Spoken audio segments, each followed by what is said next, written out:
G'day punters and welcome to this week's Sydney preview show down here at Blues Point in front of the Harbour Bridge.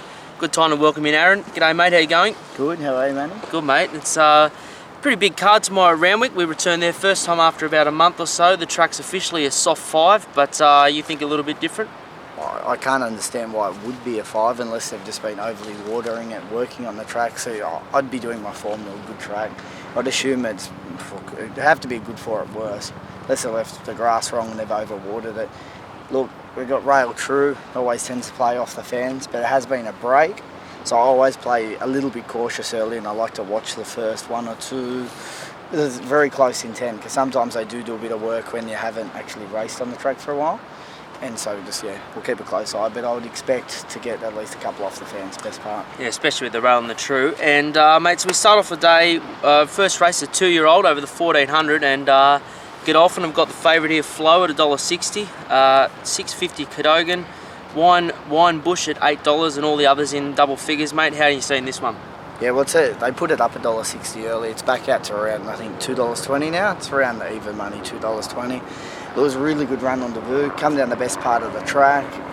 1300 is probably just a little bit too far out of its depth first up, and it's got a little bit tired late. I'd expect it to come on from the run, and it is the horse to beat. I am leaning more towards playing Cadogan though from beyond Baker Stable.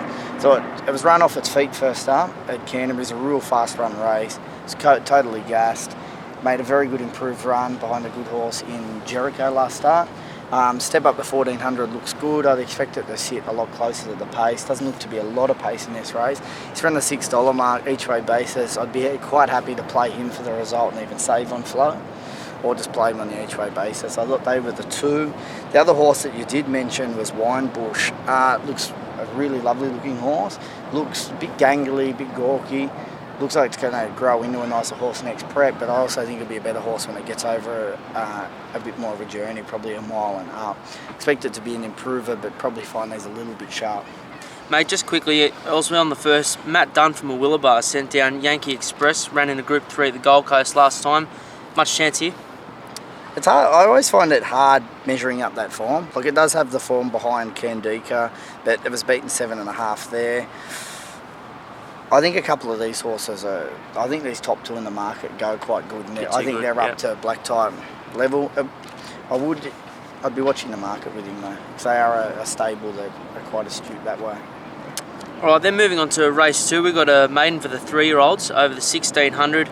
Most Exalted is the favourite, at $3.60, Firebird Flyer at $4, Go Berry at $5.50, and Poldork at around $9 mark, mate. What do you think about this one? I was looking towards the top two again, top two in the market here with Go Benny and Most Exalted. Most Exalted is a big, raw, strong sort of buggy. He's been pretty disappointing though to date. I think he's been a little bit of a work in progress. I think he's improved this prep. I thought he's run the red extension first up. He's got way too far back. Hit the line nice. A little bit flat second up. His run the other day behind Arancini in a race with no pace was actually quite good. And I think stepping up to the mile will suit him. And I'd assume to see him be on pace here. If you're on Go Benny last start, I'm very sorry for all you punters because that was very hard to watch. Stepping up the mile for him looks suitable. Always a little query, blouses up in distance, but I think they look the two in the market, and they look the two to beat. Firebird Flyers second up from New Zealand. Came from last at Kembla over the 1600. That trip again, it's had the clear out run from New Zealand. Is that something you look for with the imports? I'm always a bit query of when Chris's horses, and a lot of these horses, we might need to just move into the sun a little bit more here. Let's see. That's good. How are we going to do this? That's right, that's fine. Yep. Just keep going. Play on. I always have a slight query when they run really well first up because there is a good chance they can be flat second up. So look for any market support and have a look in the yard just to see how he parades. But I always have that query if they are flat second up. Alright mate, race 3 is the first of two 2,000 metre races today. It's a 3-year-old benchmark 70. Rodrigo from the Wallace stable, $5.50. Crystal Flute, who's put together a couple in a row, around the $7.50 mark. Romantic Maid, another second up from New Zealand, around $7.50. Spanish Stride also in single figures. What are you thinking, mate? This is actually one of the best races on the card, I thought. One thing you'll learn about me is I don't like staying races very often, but I do like the younger horses, and I do have a good opinion of a few of these horses. We'll just go through them. Rodrigo's the one horse that I did want to oppose in the market. It's $5. I couldn't understand why it's $5. Awful last start. I thought it had every possible and just really didn't let down. It was a little bit disappointing. I thought the horses that finished next to it are better than it. I thought that was the best he could possibly do, and I'm happy to play against him here. But at the same time, I think it's a tricky race. Spanish Stride hit the line good in a leader-dominated race last start. Might be just half a class below some of these, but I'm not counting it out. Divine Sanction and not a Gypsy. They were also not suited last start at Warwick Farm. They came wide. They were quite interesting rides. They weren't suited. I think the jockeys just tried to take off and make their run. I'd be happy to forgive them, especially stepping up in distance. They're both looking for this trip. Romantic made quite a good run last start. Was wide, worked. I think the blinkers on. I'd expect it to go forward here and be quite a force. I'm happy to go away from Crystal Flute as well here. The win was good, but I did think the horse under her here, Via Napoli, she's definitely looking for the trip. She's one horse that I definitely think wants this trip. She was held up a touch last start. I'm not saying she would have beat Crystal Flute, but I think she finishes alongside of her, and I think you're getting a far better price, Via Napoli. It's the horse in the race that I'm pretty keen to play on the each way basis, around $11. All right, mate, nice little bit of value there. Good time just to mention that we've got a few sets available, as always, on a Wednesday. Johnny Walter in Sydney, Darren Potter in Melbourne, who else? Mark Lambourne. His set. He's picked a couple of winners today at Wyong already. What else have we got, mate? I think Johnny Walter and Potts they're the three. They're the main ones on the Wednesday. I know Johnny Walter had a good day yesterday, and he's looking for another big. He seems to like the big track of Randwick. Also should mention plenty of top better tournament options for you tomorrow, and sign up as well for this weekend. We kick off the $250,000 tournament. It's a $110 entry. Great way to take on the pros, and that kicks off. You'll get a ticket into basically 4 days of the Brisbane Carnival, so don't want to miss out on that one. It's a huge chance, life-changing money, 100 to the winner, I think. It's quite a cheap way to play every day through the Carnival and have a crack at winning some big cash. Absolutely. All right, mate, second of the 2,000 metre races, is race 4. Vassal from the Chris Wallace stables, pretty short in the market, 250 this morning. Hollywood Barbie, Matt Dunn sent her down as well at 650. Hunter Jack at 7, and all others are in double figures. Yeah, this was a bit of a not my sort of race. I thought Vassal's run last start was good. The fact that it beat the Kim Warhorse, it didn't really fire its go and went well back. Slight query, but I thought it was a better run when beating it. So it's obviously the horse to respect. Is he looking for a bit further now? Had a couple of 2,000 metre runs in a row. Do you think it sort of might be a bit flat now, looking for further? That is possible. Like his 2 wins have come at 2,000. It could be a little bit flat. I'm not sure. It's a tricky one. I haven't really got a good handle on the horse myself, but from his last run, I think he does look the horse to beat. I always respect Chris, especially in these 2,000 and above races. I thought Hunter Jack and Zabillions, both they weren't suited behind Moa last start. Leader dominated race, they got way too far back. I think Zabillions race probably a little bit flat second up also. I think he was the way that I'd want to play. If I'm playing in the race, I'd be happy to have something on him each way. He's around the $10 mark. If you check out puntershow.com.au, I spoke to Matt Dunn this morning, and he was quite bullish about the chance of Hollywood Barbie. He said that she'd come off a couple of wins around the 1,700 metre distance, sort of a bit unsuited, especially at Ipswich last start. Yeah. She rounded them up. She was the only one to make ground that day, and he thinks that she might be quite a good chance if she travels well. It's always the query for these horses the first time they make the big trip, but he seemed to be quite keen on her, and around that sort of $6.50, $7 mark across the corporates. Yeah, well, that was the thing I found so weird. Like, I thought it'd be a horse you could find her in the $10 mark, and it could be worth the gamble. Where it seems very well found in the market. I thought for a horse that has never won at 2,000, hasn't been to 2,000. Yeah, it's won impressively against very low grade sort of horses. Yeah. I didn't think $6 was great value, but at the same time, I'm not putting a line through it because I think it's an open race. Alright, race 5 is another benchmark 72. This time we go back to the 1100. Dingu Mountain for Chris Waller is the favourite, around the 440 mark. Beau Taraj 650, and Cosmopole for the Hawks, who are low flying. Some stats came through this morning to the punter show from Dan O'Sullivan. He's 850 in the market. It's an interesting little race, this. I originally looked at the race and I've always had a little bit of an opinion of Dingu Mountain and thought this is his sort of race. I went through and looked at his trials and I couldn't say that I was overly wrapped. I've always been a big trial watcher, and they certainly weren't trials that grabbed you. Yep. And in saying that, he has been gelded. Usually you see these horses, they are that little bit more tuned up. One thing that I did see, that he was kind of hunted to be a little bit more forward in that recent trial, which shows intent that they would more than likely have him a little bit fitter. So I am wary of him, and I'll be having a very close look at the market to see if there is strong support. So I think if he is solidly supported, he will be finishing quite close. But I wasn't overly taken with him. The horse that was to a bit of interest to me was My Fair Lady.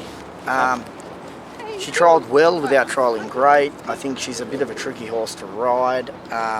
Stable jockeys on there, Tim Clark. She showed ability early. She won at Kembla, and then she's been a little bit disappointing. I think she gets out to Rand. She's a horse that looks desperately suited at Randwick. And I'd be definitely happy to have something on her. She's around the $12 mark. The other horse that was beaten by what looks to be, I know it's been beaten since the blind one, but Beau Taraj, I thought his run was quite good last start. He's a bit wide. I don't think he wanted to be leading where he was. There was the 3 horses that went across the line, Supply and Demand, Sangiovese, and then him. They beat the rest of the field quite clear, and I think he's rock hard fit now and he gets his chance. Alright, I'm actually quite keen on Cosmopole here. The Hawks stable, as I mentioned, there's some stats come through. In their last 35 runners they've sent to the races, they've had 14 winners. They're going at 117% profit on turnover, which is pretty impressive for a big stable there. Trialled well, I thought, showed a bit of speed and was held up, wasn't really pushed out. And drawn wide as well, which I thought might be a bit of a positive tomorrow at Randwick. Most certainly. And yeah, I'm quite keen to have a play at Cosmopole there for the Hawks at 850. Moving on now, we've got race 6, another benchmark 72, this time for the fillies and mares over 1200. Ravi's the favourite at $5. Chialet, is that how you say it? I think so. Chiale, there you go. Good French there from Az at $5. Wangwa at 8. We might need to move over again. Oh, mate, this is disastrous here. We just can't get any light. Absolute comedy show here on the previous show. Anyway, what are you thinking about race 6, mate? Well, that was a tricky race. There's a horse that showed some good ability early. I'm leaning with the 2 at the top of the market in this race, Ravi.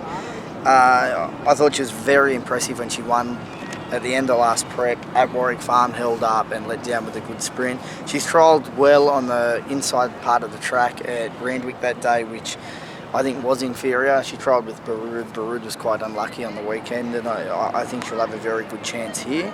I'm not too worried about drawing wide, because I think she'll drop back anyway, and she's going to come down the right part of the track.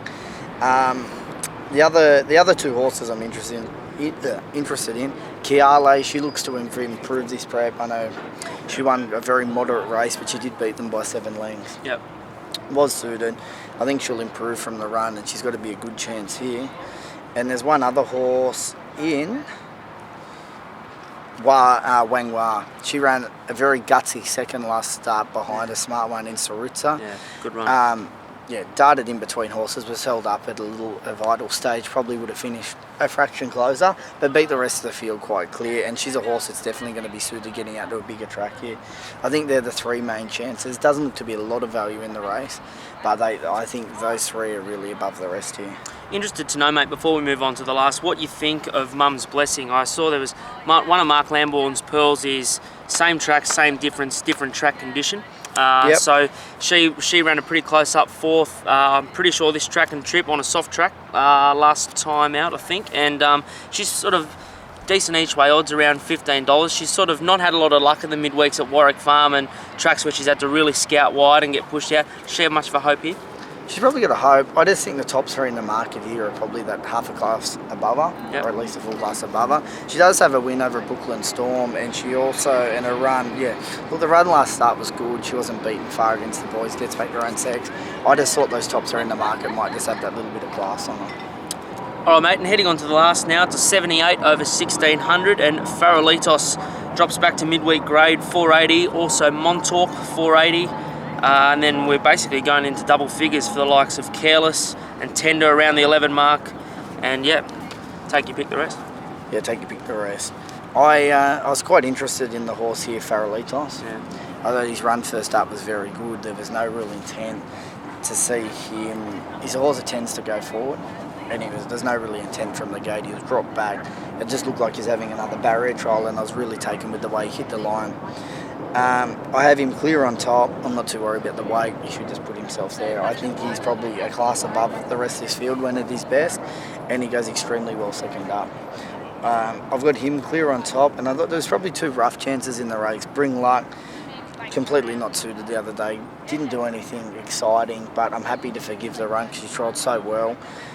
And I just think getting to Randwick here, it's a race that does look he will be suited in. Any rain would be a massive plus. And the other horse is right down at the bottom of the weights as Tender. Was probably ridden a little bit out of a comfort zone last prep, but gets right down on the minimum of 51 kilos. Has the blinkers on, rock hard fit now, and I think just with such a big weight swing can run a really cheeky race at each way odds. Yeah, I'm with you, mate. I really like Farolitos. Down in grade, up in trip slightly. Was snagged back from a wide gate last time. Draws a bit closer, can settle a bit closer to the speed. If Sam Clinton can sort of steer a passage through there just behind the leaders, hopefully, I think he's going to be awfully hard to beat. All right, that pretty much does us for the Randwick card tomorrow, mate. That's pretty much it. Have you got a best? I'm not really nominating a best. I think it's a really tricky card. I'd like to see how the track does play. Probably Cadogan on the each way. If you can get each way odds about Cadogan, I think he'll run a very cheeky race in the first, especially just having that extra fitness run over the favourite. All right, so keep your eye on puntershow.com.au. We'll have track updates from early in the card from both Sydney and Melbourne. We'll talk to Johnny Walter and Darren Potter there. Plenty of top better tournaments, so check out those and also check out the one to follow sets. And we'll see you next week.